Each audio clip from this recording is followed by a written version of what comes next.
One love to the humble, one love to the humble, one love to the humble. May grace and peace be multiplied unto you. I was sitting here thinking about relationships, in the community, and it's in the dumps, man. Relationships in our community are in the dumps. People are not taking it seriously. You know what I'm saying? People are just living in crazy ways today. And, I said, well, what can I provide to help change people's minds on relationships? Now, it's not going to change everybody's mind. It may not even change half the people's mind.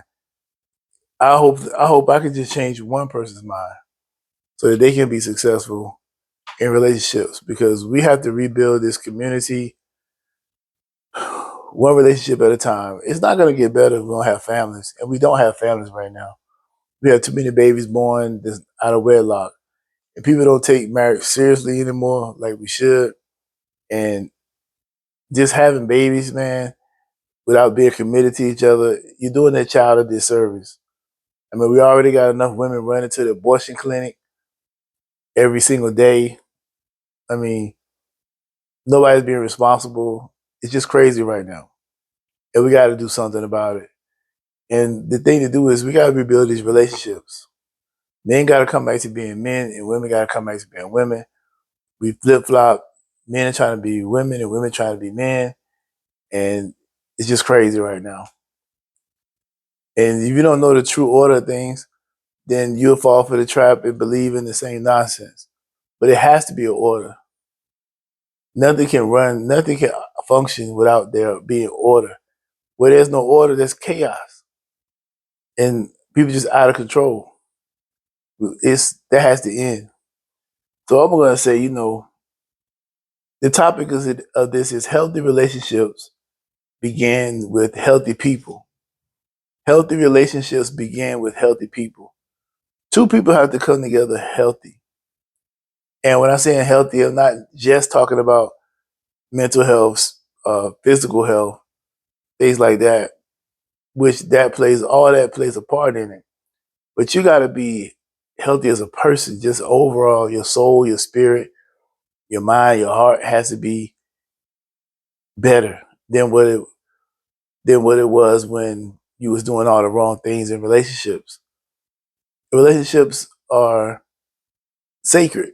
There are things that go on in a relationship that you shouldn't be doing with anyone. It should be for that person that you're with only.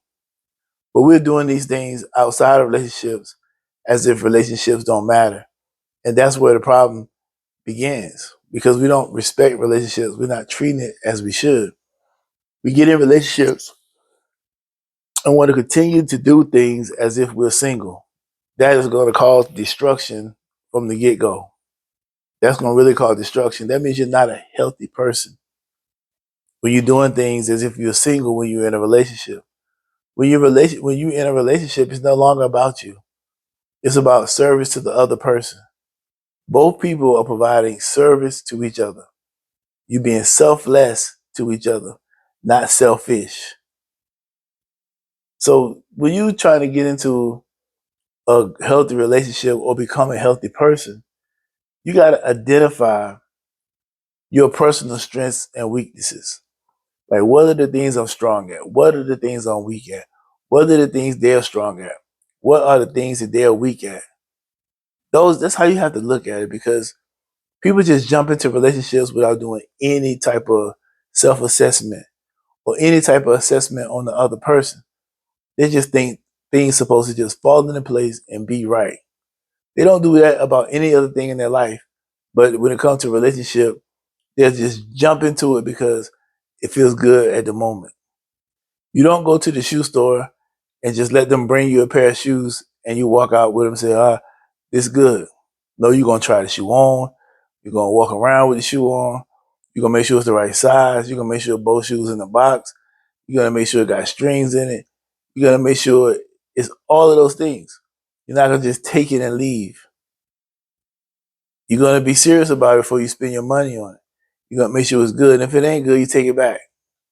That's what we do here. But when it comes to relationships, there's no checking. there's no seeing where this person's at. There's no anything. It's just I feel good. I like the way this person make me feel. I like this person a lot, and I'm just getting a relationship with them, not even doing any other vetting. But yet wonder why the relationship is falling apart. The person don't care about you, and all the other excuses that we make when things don't go right in a relationship because we didn't do our due diligence to ensure who this person was and are they really about what they say they about. That's part of becoming healthy. So you gotta understand relationship patterns. You know, what are your relationship patterns? You gotta go and look at how have you been getting in relationships?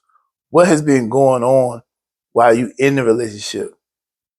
What are the patterns that have you noticed that you have or that other person have? What have you noticed? But mainly, what have you noticed? Because you're trying to get yourself healthy for a relationship.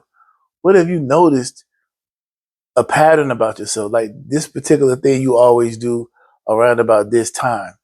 You know, this particular thing you always doing with when this person come around or when it's time to go and do X, Y, Z, whatever that is. What are your patterns? Excuse me, I keep yawning. What are your patterns? What are your patterns in a relationship? Because to fix your patterns, it's going to make you a more healthy person in a relationship. Um,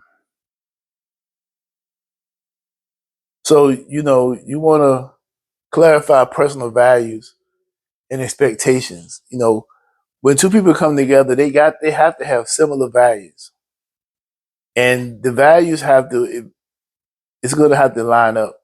If they don't line up, they're going to have to line up because when you don't have the same values, you're going to be playing tug of war. What you think should be going one way, they think should be going a different way. What you think you should not do, they think you should. So your value system has to be aligned. But see, people don't get in love, people don't get in relationships thinking about any of these things. The only thing they care about is how they feel, not if this person's values is like my values. But then once they get past that honeymoon stage of feelings, then all of a sudden they start seeing the values. And then they say, oh, this person changed on me. They acting different now. No, they act the same way they always acted. It's just that now you start to see what you didn't want to see because they had different values. The things they're doing, you don't agree with because it's not in your value system. The other part of that is expectations. People need to know exactly what's expected of them. I mean, early too, early as you possibly can let them know this. They need to know what is expected. This is what I expect you to be like. And they tell you what they expect you to be like. But we can't withhold that information. And then when they don't do it, excuse me, we can't uphold that. We can't withhold that information. And then when they don't do it, we try to punish them for not meeting the expectation. They didn't know what the expectation was. So that's why you got to be clear on your expectations.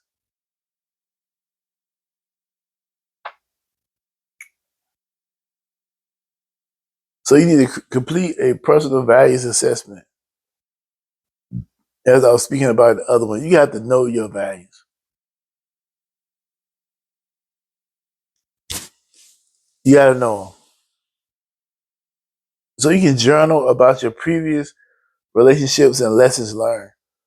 You know, you can journal about it. You can talk about it. You can get it out of your system, put it down on journal paper, and just talk about it. And you can have it as a reference point, but mainly because you need to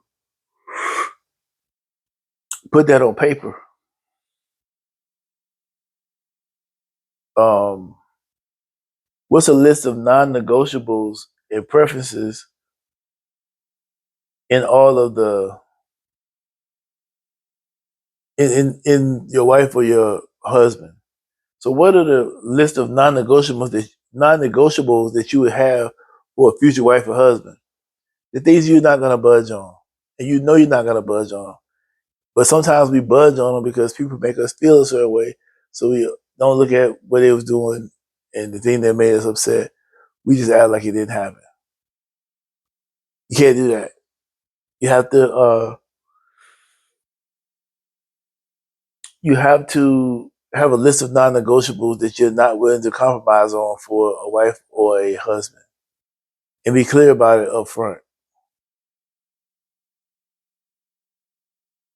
So the questions I want you to ask yourself are, what experience has shaped your view of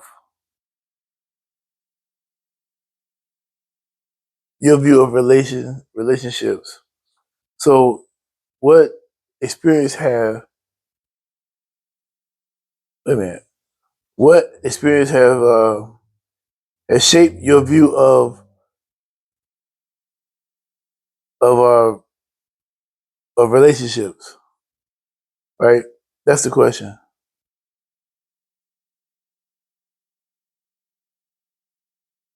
What experience has shaped your view of of relationships? What is going on right now? I'm getting sidetracked here. But that's what you gotta ask yourself. What experiences have shaped your view of relationships? When you look back at the things you have went through, the things you have been through in your life, why did you get these thoughts and these ideas about what you believe? How did you get there? Something happened to cause you to think that way. Something happened to cause you to believe that way. So, what are those things that cause that? The other question is, um, what unhealthy patterns do you need to change? What unhealthy patterns do you need to change? So, look at some things in your life and see if you need to change that. What unhealthy thing in your life that you need to change? Because there's some things that's going on that you probably need to change. You just don't know you need to change it in order for relationships and things like that to work. So you got to find out what those patterns are. So you can go back up to where I said, understand the patterns. Look at the patterns that you do. All of them not good. People may not tell you what the bad ones are, but it's up to you to go ahead and research that and find out what are the bad patterns that I have, so that you can notify them and change them. I mean, not notify them, so you can verify that's what they are and change them. You don't want to continue doing the same wrong thing. And that's how that is. So when it comes to relationships, just making sure that you are doing what you have to do in order to mend your relationships and rebuild them and get back in good standing with each other. Because right now we don't have standing.